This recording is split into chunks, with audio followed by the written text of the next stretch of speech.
As someone that really enjoys watching movies, I am also super interested in movie trivia and making connections between actors and directors and all of that kind of stuff. And so naturally, I've played quite a few movie-based games, whether it be card games, board games, or like we're talking today, online-based games. And while there are some very fun ones, such as the IMDb higher or lower rating game, as well as Cine 2 Nerdle battle mode, today we're focused on the daily-based games where there's a new challenge for everyone every single day. Ever since Wordle blew up a few years ago, there has been an explosion of these daily games, and I was surprised at just how many there are in the movie category. So I'm going to be playing all of these different games and figuring out which one I like the best. So without further ado, let's get into the first game, Plot Words, which is pretty simple. It basically gives you clues for what the movie is, and it starts getting more and more specific as you guess the wrong movie. And so we're looking to guess a movie that takes place in New York City. I mean, right away, I thought of Home Alone. What is the second Home Alone called? Lost in New York? Does it not have Home Alone 2? We'll say Ghostbusters. Museum, New York City. Well, I don't even know a museum that's in New York City. Do they not have it? And right off the bat, this one seemed like it could be fun, but it was mostly just really frustrating because so many of the movies I wanted to try weren't in their library. And that's what's a little annoying because like I have guesses that work for this, but they're not in the database for this game. Men in Black. I don't even know if that's in New York City. Trist? I think I just don't know what this movie is. The Squid and the Whale. Cool, so that's a movie I've never heard of. And while I think Plot Words probably could be pretty fun, to me, it just feels a little lacking, and if you don't know the movie, you're pretty much not gonna know the movie. Plot Words goes in C tier. Next up, we have the American Film Institute Get the Picture, which is as simple as just guessing what movie this frame is from. I've never even heard of 4 of these, and I'm pretty sure it's not Grease. I'm just gonna take a stab and say Mommy Dearest. Okay, I have to verify that I'm a human. Oh! Okay, I got it. And this one is actually pretty fun. I love how fast it is and how you definitely have a chance to get it right because it's multiple choice, and it's going in B tier. Next up, we have Fill in the Gaps, where you have to use the cast and crew of the 2 given movies to connect them together in as few links as possible. Okay, so Jeff Bridges is in this movie. And I think that's all I'm gonna give myself. Jeff Bridges is in this. And Jeff Bridges is in The Big Lebowski. I also need a little bit of information about this one. Sarah Michelle Gellar. So we need to get to Matthew Lillard somehow. This gives you the cast. That's kind of nice, actually. I'm definitely enjoying this one, and it's definitely very challenging. I just wish it was maybe a little less easy to cheat. Maybe just giving the list of the movie or the cast and crew or whatever, instead of giving a direct link to IMDb. This is one of the ones that definitely takes a while for sure. Or can. I guess it could be really fast. Oh, Rowan Atkinson. Okay, wait. Okay, we have the line. We go Kingsman to Taron to Sing to Reese to his Election to Matthew, who's in The Lion King with Rowan Atkinson, who's in Scooby-Doo with Sarah Michelle Gellar.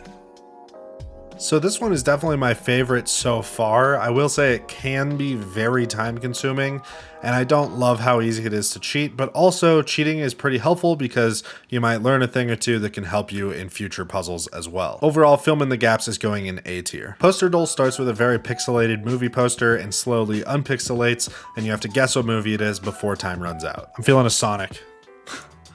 I'm feeling a Sonic. Yeah, Sonic the Hedgehog 2 for sure. Okay, that's not it. I could feel a Truman Show. Is it? Oh, it is Click. I shouldn't have looked at chat. It's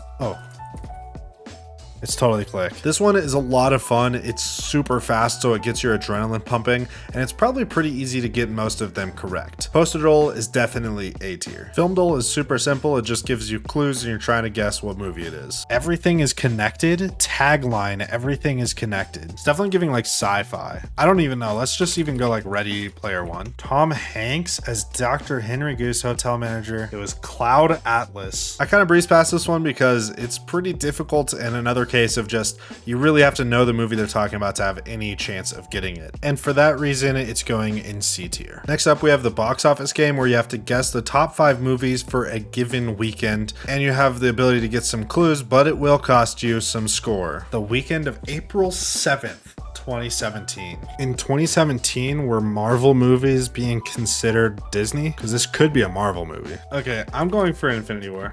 Not Infinity War. Let's get a clue on Sony. Oh, I see. Actor 1 seems huge. I'm doing it. Demi Lovato? What? Oh, it's animated. I think the Actor 1 would absolutely give it away.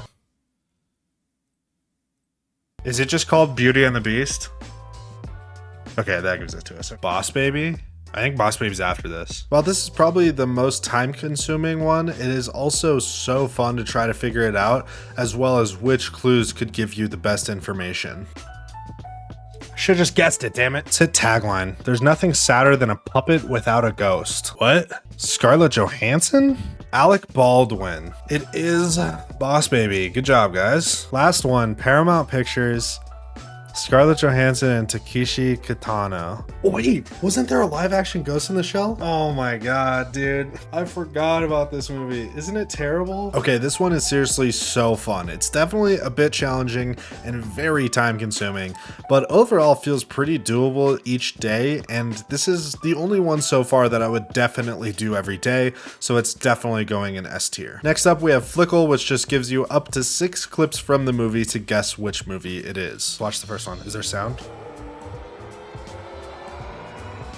Okay, now it's immediately giving Saw. That's kind of familiar. I'm still very unsure though. Interview with Vampire? Underworld. This one definitely could be fun and it's a good concept, but sometimes it would be really hard and not very fun if you just don't know it. Overall, placing it in B tier. Next up, we have Actoral, which is really complicated, but you're basically trying to guess an actor. Lots of comedy movies.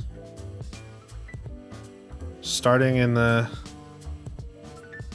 80s with some horror. I don't know. Let's just say Bruce Campbell. Greater than 10-year age gap. I would say they are younger than Bruce Campbell. The Leo movie is Poison Ivy, which I believe is the Batman movie. Nope. Oh. Well, I think I just f***ed it up for myself. Okay, this one is just so complicated and so hard.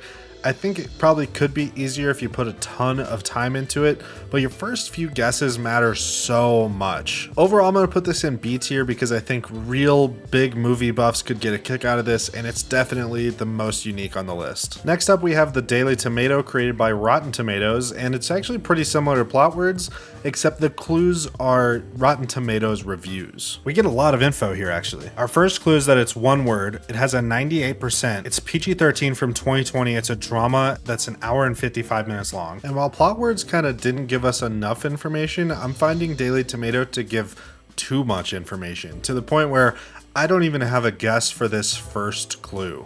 Tenet? Funny, sad, thoughtful, endearing. It's one of those movies that gets everything right. Yes, it's an astutely observed insight to the immigrant experience in 1980s USA. Bro, I have no clue.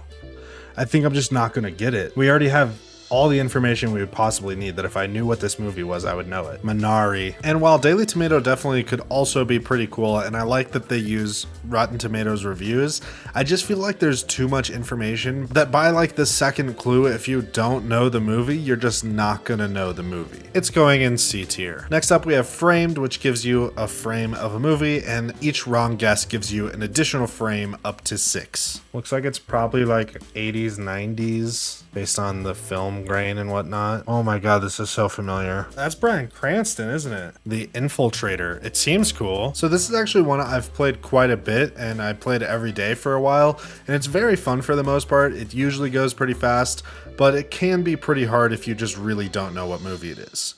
It's going in A tier. Movie Dole is another one that I've actually played quite a bit, and it plays the entire movie in 1 second, and then a wrong guess makes it slightly longer. I saw a camera. Okay, well, it's not Hector in the Search for Happiness. Home for the Wilder People?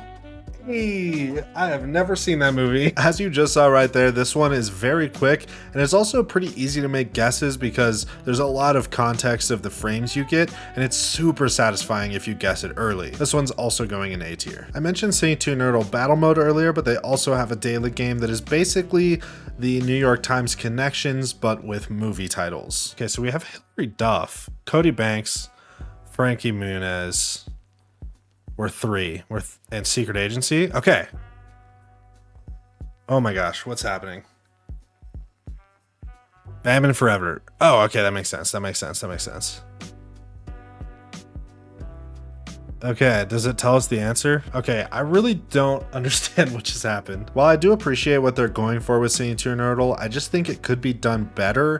And having a limited amount of switches kind of sucks, and I didn't really know that. And for all of these reasons, it's going in D tier. For Movie Grid, you have to find 9 movies that satisfy each row and column respectively. Okay, wait, can I use Fast and Furious here? Nice. Okay, so then I can use the Fast and the Furious here. And then genre, I can do like Fast X. Hell yeah. Like 1/3 of this puzzle is pretty impossible for me to solve because I can get no additional information without actually just cheating. I like what they're going for here, but I just think there's a lot of randomness that could make it really hard, but it can be pretty fun and pretty satisfying, and it's going in C tier. So here's my finished daily movie game tier list. There are a lot of really fun ones on this list, as well as some that are a little less fun and a little bit more just challenging, but overall you can have a lot of fun with all of these different games, and honestly if you played them all, it would probably take the entire day every day. I'll have all of these games linked below if you want to play any of them, and I hope you enjoyed the video. If you did, a like down below is greatly appreciated, as well as subscribing to the channel if you're new around here. Until the next one, do the right thing, good vibes only, and never stop creating.